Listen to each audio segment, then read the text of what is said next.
Keng, ready na ba yung mga gamit mo para sa graduation mo? Oo, ready na lahat. Yung sapatos mo, okay na. Pampakintab na lang yung kulang. Tapos, 30 minutes na lang bago yung graduation, wala pang shine o pampakintab yung sapatos niya. Kaya naisipan ko itong mantika kasi ginagawa ko din to nung bata ako at wala talaga kaming manapan ng pampakintab o mabilhan, kaya ito na yung ginamit ko. At dito ko na lang napansin na butas-butas na pala yung sapatos niya o sira-sira niya. Sabi ko, bakit hindi ka nagsabi? Sabi mo okay pa yung sapatos mo. Sagot niya, aakyat lang naman ako ng stage. Importante, makagraduate ako. Wala naman sa sapatos yan.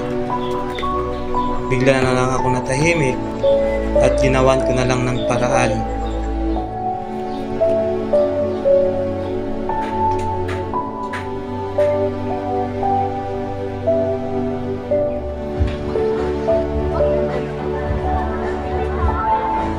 Sino tayo po?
At pag uwi nga namin sa bahay, doon ko na inilabas yung pinag-ipunan ko para ibigay sa kanya.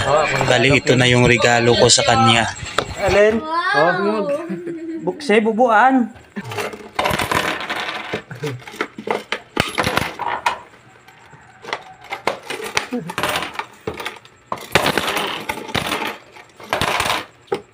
Oh. Tinipon pa siyang dag-on. Tinatanan?